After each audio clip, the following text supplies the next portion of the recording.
परमात्मा कहते हैं मैं किस किस को समझाऊं, सभी ने एक रट लगा रखी है, माया जोड़ लूं, कोठी बना लूं हैं और बस बैंक बैलेंस बना दूं। परमात्मा कहते हैं ये भांग पी रखी तुमने काल की। कबीर ये माया अटपटी सब गट आण अड़ी, और किस किस ने समझाऊं या कुएं भांग पड़ी। जैसे शाम के समय शराब के ठेके पर 5-4 शराबी घूटी ला कर आ रहे हों, उनकी गतिविधि और उनकी भाषा देखो, एक जैसी सबकी, एक जैसी भाषा, एक जैसी चाल, ऐसे लटखड़ाते चलेंगे और बोलेंगे तो ऊट पटांगा बकवाद करते हुए दिखेंगे। तो ये परमात्मा कहते हैं इस काल ने तो इस 21 ब्रह्मांड में भांग गिर रखी है बगैर तोली, और इस भांग को पिए फिर रहे सारे के सारे प्राणी। और जिसको भी ज्ञान की चर्चा की जाती है न्यों का किसने देखा फिर देखेंगे, फिर के देखा कल मृत्यु हो जाएगी, खाक देखेगा फिर। परमात्मा कहते हैं काल करे सो आज करे, आज करे सो अब, और पल में प्रलय हो जाएगी, फिर करोगे कब। अब यहाँ की व्यवस्था बता रहे हैं परमात्मा कि पतझड़ आवत देख कर बन रोवे मन माही, ऊंची टहनी पात थे वो आज पीले हो जाही। पात जड़नता यूं कहे सुन भई तरवर राय, अब के बिछुड़े नहीं मिले न जाने कहाँ गिरेंगे जाए। तरवर कहता पात से सुनो पात एक बात, यहाँ की याहे रीति है एक आवत एक जात। पुण्यात्माओं परमात्मा ने ना जाने कितने उदाहरण दे दे के हमारी यह भांग उतारनी चाहिए। अब क्या प्रमाण देते हैं कि जैसे पतझड़ के दौरान सभी वृक्षों के पत्ते पीले होकर झड़ना शुरू हो जाते हैं और सभी गिर जाते हैं, और तुरंत ही कोपल फूट आती हैं, और 10, 15, 20 दिन में वो फिर पत्ते बनकर 1 वर्ष वो फड़ करके मस्ती मार लेते हैं, और फिर बीच में भी आंधी तूफान से टूट जाते हैं, और समय आने पर तो सब ने गिरना ही गिरना है। तो यहाँ परमात्मा याद दिलाते हैं कि पतझड़ आवत देख के जब प्रलय होगी सभी विनाश में आवेंगे। तो यहाँ बता रहे हैं पतझड़ आवत देख के बन रोवे मन माही, ये ऊंची टहनी पात थे आज पीले हो जाही। अब जैसे हम बूढ़े हो गए, हमारे सफ़ेद बाल हो गए, सफ़ेद बाल हो गए तो ये समझ लो टिकट कटन वाली है, कट जायु कर दे। तो इसलिए ये प्रमाणित हो गया है कि अब अपनी तैयारी पकड़, भक्ति कर। फिर क्या बताते हैं कि पात झड़नता यूं कहे सुन भई तरवर राय। अब जैसे कोई बड़े पूरे परिवार में कोई सदस्य बीमार हो जाता है, रोगी हो गया, असाध्य रोग हो गया, और डॉक्टर ने बता दिया 10 दिन का मेहमान है या 1 महीने का मेहमान है। उस समय उसकी क्या स्थिति होती है, रिलेटिव आकर इकट्ठे होने लग जाते हैं, परिवार के सदस्य भी आसपास बैठ जाते हैं। तब वो खुद सोचता है कि अब के बनेगी, मेरे साथ कहाँ जाऊंगा। तो यहाँ उदाहरण दे रहे परमात्मा के पात जड़नता यूं कहे सुन भई तरवर राय।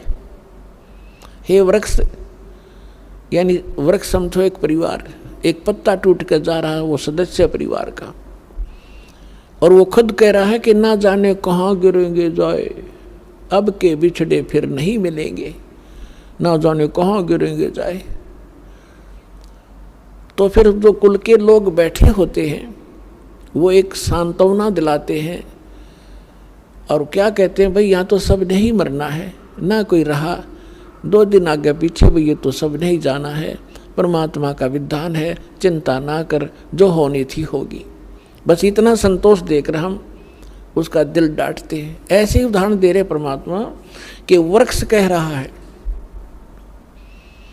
वो तरवर कह रहा है, तरवर कहता पात से सुनो पात एक बात, यहाँ की यह रीति है एक आवत एक जात। दादा मर गया, पोता पैदा हो गया, 50-60 वर्ष वो पोता नाच कूद लेगा, फिर वो मरेगा, उसका पोता तैयार हो गया। तो परमात्मा कहते ये क्या जीवन है तुम्हारा, तुम इसी को फाइनल मान लिया। इसका एक विकल्प है, अभी तक नहीं था, अब इसका अल्टरनेट प्राप्त है, फिर इसको ग्रहण करो। जब तक हमारे साथ धोखा हुआ सो हुआ, अब तो सतर्क हो जाओ। ये जीवन नहीं है, ये संसार ठीक नहीं है, ये आपका नहीं है। काया तेरी है नहीं, ये माया कहाँ से हो, चरण कमल में ध्यान रखो हो, इन दोनों को खो। जब तेरा शरीर तेरा नहीं, मूर्ख तो कोठी और बंगलो नारी बैंक बैलेंस ना अपना क्यों कर मान बैठा, यह बुद्धि कहाँ भ्रष्ट हुई तेरी। जब काया तेरी है नहीं, ये माया कहाँ से हो, चरण कमल में ध्यान रखो, भगवान की भक्ति करते रहो। तेरे पास माया है, इसको सदुपयोग कर, इसका अहम मत बना, इसमें ममता मत रख, या तेरी नहीं है। ऐसे समझ ले जैसे होटल में जाकर रेस्टोरेंट में कोई सेठ व्यक्ति रह रहा है, वहाँ की कुर्सी मेज पलंग टीवी सारा कुछ उपलब्ध है, आपको एसी लगा है, कूलर लगे हैं, पंखे लगे हैं, ट्यूब हैं, आप उनको प्रयोग कर रहे हैं, करते रहो, क्योंकि आपका जो रेंट लग रहा है, किराया चलते समय आपका नहीं है। वो कहते उन कुर्सियाँ ना अपने समझ बैठे और उस टीवी ने ठा के चालन दे, कोई नहीं जान देगा वहाँ से। तो ऐसे ही संसार में रहिएगा आप एक होटल की तरह, जैसे होटल में आप रह रहे हो उसी सुविधा आपको प्राप्त है, लेकिन जो मूल उद्देश्य है आपका उस होटल में रहने का, वो मत भूलिए। होटल में कौन जाता है रेस्टोरेंट में? जैसे व्यापारी लोग गए दूर देश में जाकर वहाँ होटल में धर्मशाला में कमरा किराए पर ले लिया, वो उद्देश्य क्या उनका जाने का? क्या उन कुर्सी मेज पलंगों पर लेटा रहने का थोड़ा ही है। उसका उद्देश्य है कि मैं बिजनेस करूं, अच्छा सौदा खरीदूं और बेचूं और धनी होकर के लाभ प्राप्त करके मैं धनी बनकर वापस लौटूं। तो जो सेठ साहूकार जो पूंजी लेकर गया था, उस पूंजी से उसने सौदा किया और दुगने तिगने चुगने करके अपने घर पे आ गया, तो साहूकार कलाया। और उसका दूसरा साथी उतने पैसे पूंजी लेकर गया था, वो सारा दिन मस्ती मारता रहा, घुटी छुटी लावर सो जावे, और उन सारे सोफे और पलंग को अपना मान बैठा हो नशे में। जब उसकी पूंजी नष्ट हुई, जो ले गया था सौदा करने के लिए, तो उसके बाद उसको धक्के मारकर बाहर निकाल दिया गया रेस्टोरेंट से, क्योंकि वो कंगाल हो गया। और जो उद्देश्य लेकर गया था वो किया नहीं, तो वो फिर मजदूर लगता है आके किसी साहूकार के। इसके विषय में परमात्मा हमें याद दिलाते हैं, ये सौदा फिर नहीं संतो, यो सौदा फिर नहीं, ये सौदा फिर नहीं रे संतो, यो सौदा फिर नहीं। लोहे जैसा ताव जात है, लोहे जैसा ताव जात है, काया दे सराही रे संतो, यो सौदा फिर नहीं। 3 लोक और भवन चतुर्दश, 3 लोक और भवन चतुर्दश, सब जग सौदे आही रे संतो, यो सौदा फिर नाही। ये सौदा फिर नाही रे संतो, यो सौदा फिर नाही। दुगने तिगने किए चौगने, दुगने तिगने किए चौगने, और किन्हू मूल गवाई रे संतो, यो सौदा फिर नाही। यो सौदा फिर नाही रे संतो, यो सौदा फिर नाही। यो दम टूटे पिंडा फूटे, ये दम टूटे पिंडा फूटे, हो लेखा दरगाह माही रे संतो, यो सौदा फिर नाही। ये सौदा फिर नाही रे संतो, यो सौदा फिर नाही। जा दिन की मोए डरनी लागे, जा दिन की मोए डरनी लागे, लज्जा रे अकनाही रे संतो, यो सौदा फिर नाही। यो सौदा फिर नाही रे संतो, यो सौदा फिर नाही। फिर बताते हैं कि कुल परिवार तेरा सकल कबीला, पुर कुल परिवार तेरा सकल कबीला, मसलत एक ठराही रे संतो, यो सौदा फिर नाही। बांध पिंजड़ी आगे धर लिया, बांध पिंजड़ी आगे धर लिया, फिर मरहट में ले जाई रे संतो, यो सौदा फिर नाही। यो सौदा फिर नाही रे संतो, यो सौदा फिर नाही। अग्नि लगा दिया जद लंबा, अग्नि लगा दिया जद लंबा, फूक दिया उस ठाई रे संतो, यो सौदा फिर नाही। यो सौदा फिर नाही रे संतो, यो सौदा फिर नाही। प्राण बांध फिर पंडित आए, पीछे गरुड़ पढ़ाई रे संतो, यो सौदा फिर नाही। यो सौदा फिर नाही रे संतो, ये सौदा फिर नाही। प्रेत शिला पे जा बिराजे, प्रेत शिला पे जा बिराजे, पितरों पिंड बराई रे संतो, यो सौदा फिर नाही। यो सौदा फिर नाही रे संतो, यो सौदा फिर नाही। बहुर श्राद्ध खान को आए, बहुर श्राद्ध खान को आए, काग भयो कुलमाई रे संतो, यो सौदा फिर नाही। यो सौदा फिर नाही रे संतो, यो सौदा फिर नाही।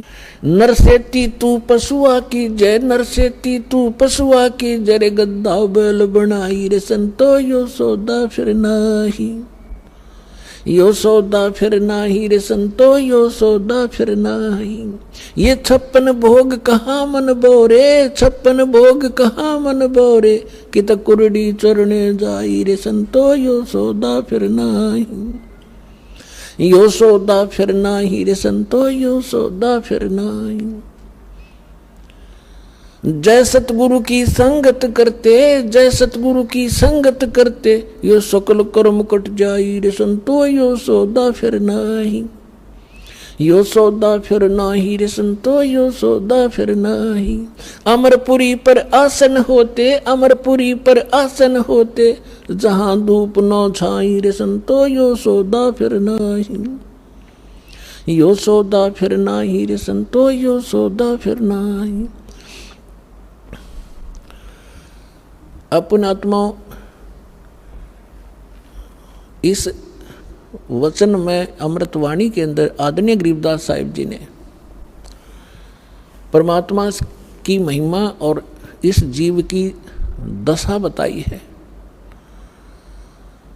जैसा भी आपको एग्जाम्पल दिया था कि एक 2 साहूकार पैसे लेकर गए थे उद्देश्य बिजनेस बढ़ाने के लिए, एक ने उद्देश्य पूरा किया, एक ने घुट्टी लाई सो गया। जिसने दोगुने तेगने कर लिए वो तो सेठ बन गया, और जिसने घुट्टी लाई बकवाद करी घड़ी वो टोटे माँ के मजदूर लगा। तो यहाँ बताते हैं कि लोहे जैसा ताव जात है, ये काया दे सराही। अब जैसे कारीगर होता है, लोहे को गर्म करता है ऐरन में, उसको खूब गर्म कर देता है, और उस गर्म रहते ही उसके ऊपर वो चोट लगाता है या किसी मोल्ड में डाल देता है, तो जिस उद्देश्य के लिए वो गर्म किया था तो वो सफलता प्राप्त कर लेता। जब गर्मा गर्म पर कर गया था, और जब वो जरा सा ठंडा हो गया, फिर चाहे सारे गन्ने जाड़ ले, वह चीज़ नहीं बनेगी, बांगा टेढ़ा हो जाएगा। तो यहाँ बताते हैं कि लोहे जैसा ताव जात है, ये मनुष्य जीवन आपका है। जब तक ये मनुष्य जीवन है आपका लोहा गर्म है, और इस गर्म लोहे पर ये चोट लागी राम नाम की सत्संग की, तो आपका उद्देश्य पूरा हो जाएगा जिसके लिए मनुष्य शरीर मिला था। और ये हो गया ठंडा, इसको देंगे फूक, फिर बनेगा गधा। या सुंदर शरीर रहा नहीं, बांगा टेढ़ा मुंह हो गया, कोई गधे का, कोई बंदर का, कोई कुत्ते का, कोई धूम लगाए फिर रहे होंगे हम। तो इन कष्टों को याद दिलाया जाता है, इसके साथ साथ इसका एक समाधान भी इसमें बताया जाएगा। क्या बताते हैं? 3 लोक और भवन चतुर्दश, ये 14 लोक और 3 लोक 14 भवन के सब अपना वर्क डन किया हुआ प्राप्त कर रहे हैं। सब सौदे के लिए ही ये आते हैं, यहाँ पर सौदा करके जाते हैं। जो जैसा कर्म करता है वैसा ही फल इनको यह मिल जाता है।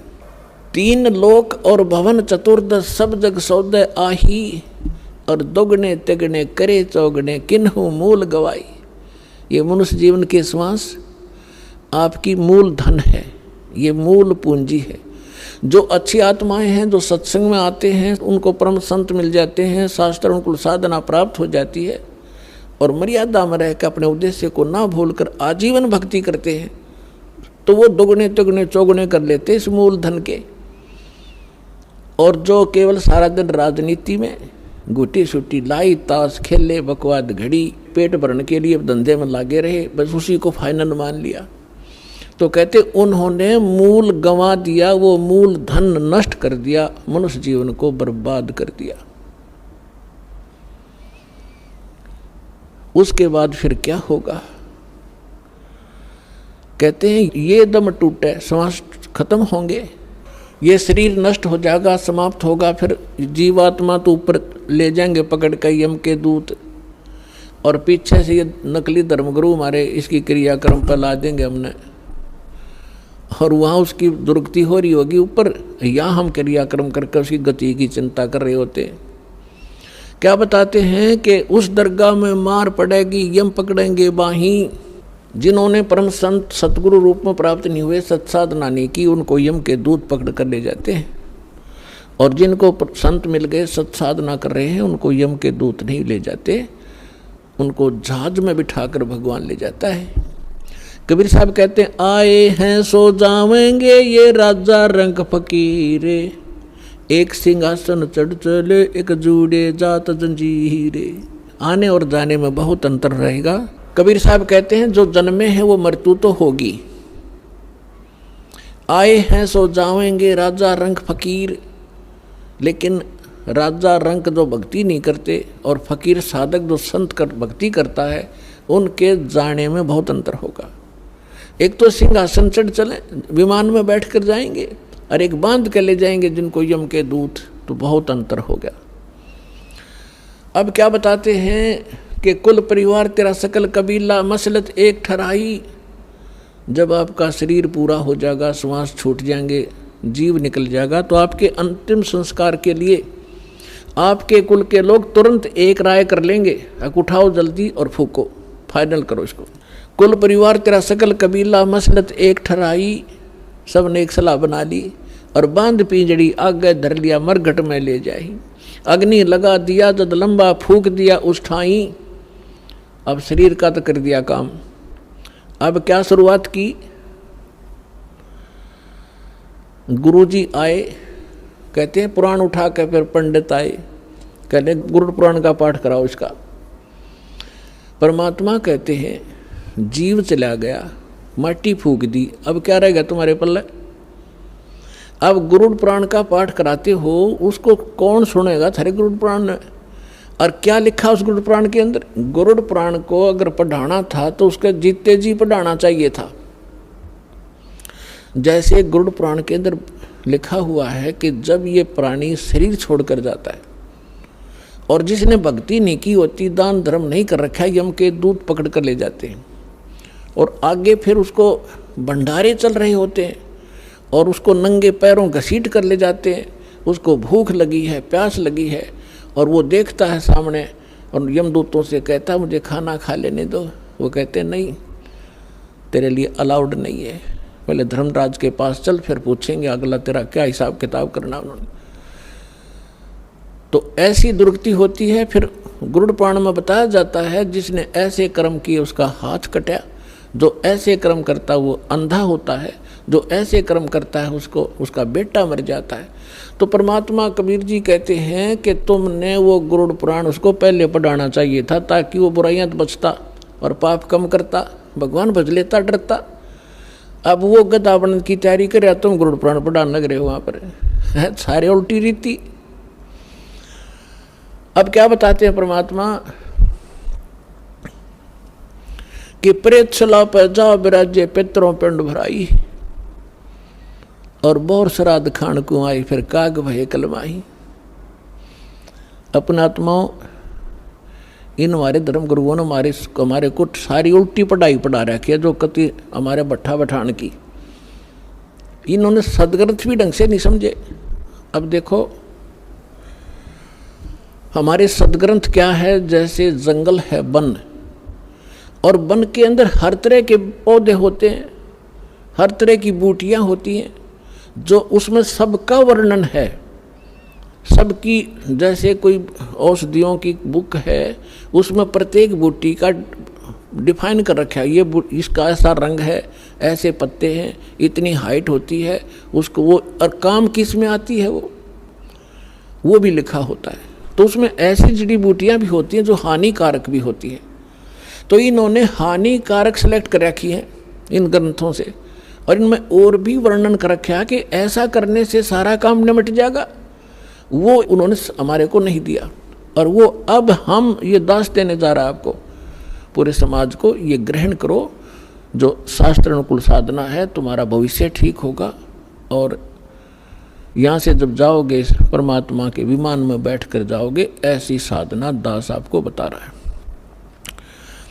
अब जो प्रसंग चल रहा है कि कहते हैं अब यो आसौज का महीना आ गया।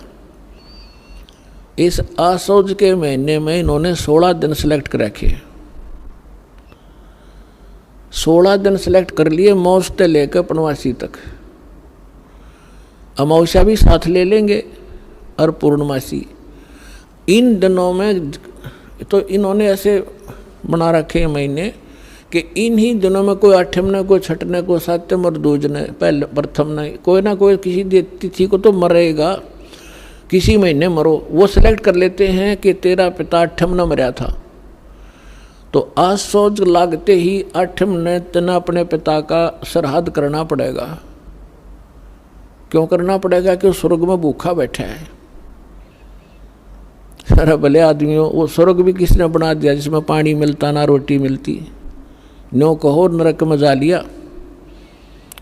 अब यहाँ क्या बताना चाहते हैं कबीर साहब ने हमें हर तरह से समझाया है।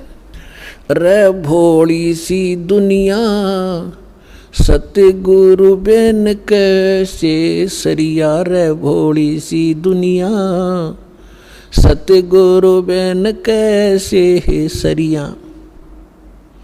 अपने लला के बाल उतरवावे देख के चीना लग जइया। अपने लला के बाल उतरवावे देख के चीना लग जइया। एक बकरी का बच्चा लेके उसका गला कटैया, रे भोली सी दुनिया सतगुरु बेन कैसे सरिया, रे भोली सी दुनिया। अब सतगुरु बिना ये निर्णय कौन करे तुम्हारे को? बुढ़िया लेकर जाओगी गुड़गाम आड़ी पे अपने पुत्र वधू नर पोते ने। वहाँ एक नाई बैठा होता है और हमारे गलत धारणा पैदा कर रखी है कि ये पहले बाल वहाँ कटवाओ अपने इष्ट दाम पे। और वो नाई जब बार 5 रुपया में बाल कटते होंगे ना, वो 20 मांगेगा, क्योंकि उसने पता है मजबूरी में यहाँ पे देंगे। सबको जल्दी होती है। तो बुढ़िया कहेगी नाई के ने ले बे नाई के मेरे पोते के बाल तार दे, माता के चढ़ाऊंगी। अब वो नाई लागे पिनान कैची ने जल्दी क्यों उन्हें घने काटने हो ना उस दिन तक। तो बुढ़िया ने कहेगी रे ध्यान दे काचा सिर से मेरे लला का, कहते कैंची लाग जाए बेटा दर्द होगा इसके। अब परमात्मा कहते हैं अपने लला के बाल उतरवावे देख कैंची ना लग जइया। एक बकरी का बच्चा लेके उसका गला कटैया, रे भोली सी दुनिया। एक बकरी का बच्चा लेकर बलि चढ़वा दिया, वो किसी का बालक ही नहीं था। अब पुण्यात्माओं, अब बच्चे नहीं हो आप, बुद्धिमान समाज है, सदग्रंथ हमारे पास है। इस तराजू से तोल के देखियो तत्व ज्ञान से और पुरानी साधनाओं को। अब वो क्या करेगी माई? नाई के ने काट दिए बाल किटे दे दिए उसके हाथ में, ले बुढ़िया जाकर चढ़ाओगी मंदिर में मंदिर में बैठा पुजारी उसने उठा होगा और कट्टे में ठोक देगा, और सांझ ने उस बोरी ने कुर्डियाँ पे फेंक देगा बाड़ा ने, और गुना बैंक में जमा करा होगा वो, उसने बाहर ही फेंकने हैं, आप कटवा के कितना डालो, इसमें कोई बात हुई है?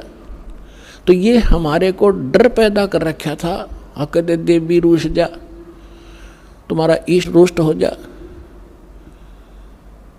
अब क्या बताते हैं परमात्मा, रे भोली सी दुनिया सतगुरु बिन कैसे सरिया, रे भोली सी दुनिया सतगुरु बिन कैसे सरिया। फिर क्या बताते हैं भाई, कच्चा पक्का भोजन बना के माता धोकने गैया, कच्चा पक्का भोजन बना के माता धोकने गैया, उस माता ऊपर कुत्ता मुते वो क्यों ना मर गैया, रे भोली सी दुनिया सतगुरु बिन कैसे सरिया। हमने देखा हमारी दादी माता धोकन की तैयारी कराया करती, जब हमारी ताई चाचियों को कहती थी माता को कि माता का भोजन बनाओ जल्दी, वो देर कर देती तो इन्हों के बना दे फटाफट। उन्हें पता था बुढ़िया ने कुत्ता ने खाना, और बड़ा माता खाओगी उड़े कि साहब बना दो जल्दी देर हो है। अब कच्चा पक्का बना के पूरे, और वहाँ जाती जहाँ पर वो माता का बना रखी थी एक मड़ी सी, अब वो बुढ़िया तो माता पर पूड़े चढ़ा के, और उससे नीचे भी ना उतरती, इतने 4 कुत्ते चढ़ने चुकर देते, माता के उसे डिनर न खावे और चलते हैं उसको प्रमोद खावे वो माता के सिर पे। अब परमात्मा कहें जिसको तुम पूजने गए थे इसी सक्षम थी तो कुत्ते की टांग क्यों ना तोड़ दी उसने, उसके सिर पर मूत रहा है। तो पुण्यात्माओं, ये जो साधनाएं हम किया करते थे आज हमें हंसी आवे है और रोना आ रहा है कि हमारे पूर्वज नाश कर गए अपने जीवन का इन मूर्खा के बहकाए हुए। अब क्या बताते हैं परमात्मा, अब देखो हमारा कोई परिवार का सदस्य मृत्यु को प्राप्त हो जाता है तो सबसे पहले वो क्या करते हैं कि इसके फूल उठाओ। क्या करोगे? गंगा में डाल के आएंगे, किस लिए? गति हो जाएगी, इसकी गति कराएंगे। अच्छा, उठा लिए, गंगा में डाल आए। फिर कहा कि इसकी 13वीं करो। 13वीं किस लिए? कि गति करावांगे। अच्छा, 13वीं कर दी। फिर महीना करो। पहले तो बड़ा सांका था, एक साल तक प्रत्येक महीने गति कराया करते और 1 साल में फिर न्यारी गति कराया करते। कदे 6 माहिर, फिर साल के अंदर वर्षों ये सारा कुछ कर दिया। फिर कहने लगे श्राद्ध शुरू करो, किस लिए? कि उसकी गति करावेंगे। फिर पिंड भरुआ काओ, किस लिए? कि गति करावांगे। परमात्मा कहते हैं कहाँ छोड़ दिए लाके। अब क्या बताते हैं, जैसे श्राद्ध बावेंगे, हमने सब ने पता, अपने भी पता, हमने भी खूब ये डले डो रखे हैं। पंडित जी आवेगा, भोजन बनावेगा और फिर सबसे पहले कहेगा छत पर रख दो। किस लिए? कि हो सके तुम्हारा बाप कौवा बन गया हो और कौवे ने भोग ला दिया, समझ लो भोग ला गया तुम्हारे पिता को। क्यों? कौवा बना हुआ है। बता, लागे थे गति करान, कौवा बना के छोड़ दिया। और थरा के जो भैया, रे भोली सी दुनिया सतगुरु बिन कैसे सरिया, रे भोली सी दुनिया सतगुरु बिन कैसे सरिया। रे भोली सी दुनिया सतगुरु बिन कैसे सरिया। फिर बताते हैं, जीवित बाप गेल लट्ठम लट्ठा और मुए गंग पुचैया। जीवित बाप गेल लट्ठम लट्ठा, मुए गंग पुचैया। जब आवे आसौज का महीना, वो कौवा बाप बनैया। रे भोली सी दुनिया सतगुरु बिन कैसे सरिया, रे भोली सी दुनिया सतगुरु बिन कैसे सरिया। अब बगैर ज्ञान के इस माया की हवस में हम बड़े छोटों का सत्कार भी भूल गए। एक बूढ़ा बतावा था, एक भक्त कह रहा था कि मेरा एक मित्र था,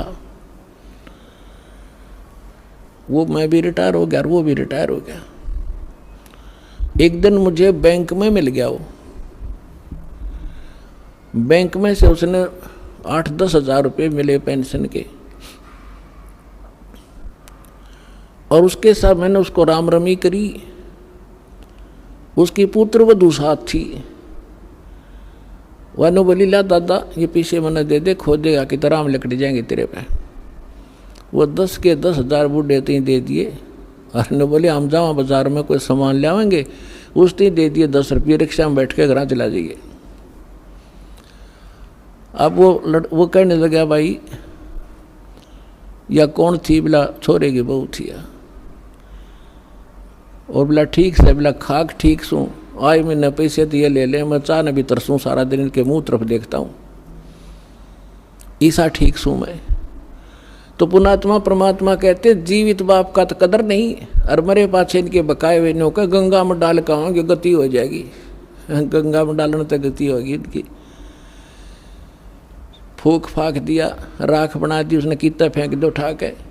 बस तू अपने मनुष्य जीवन रहते जो करना कर लो, बाद में सारी बकवाद है उसका कोई लाभ नहीं।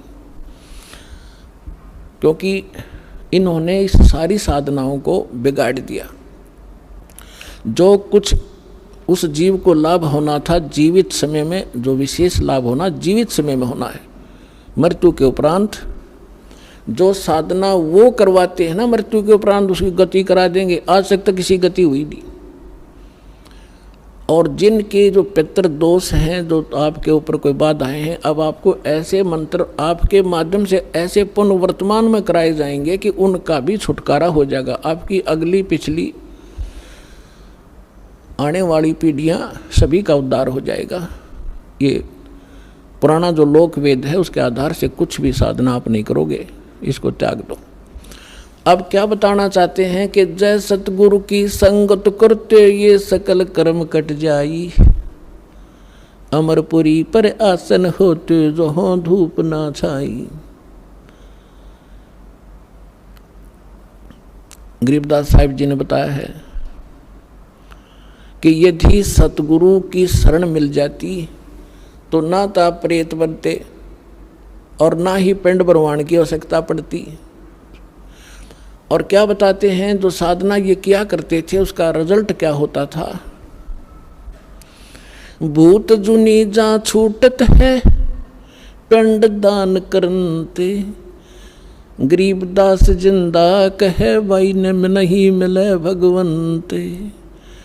अब धर्मदास जी अपने हिंदू धर्म में जन्मे थे, यही साधनाएं भ्रमित वो कर रहे थे।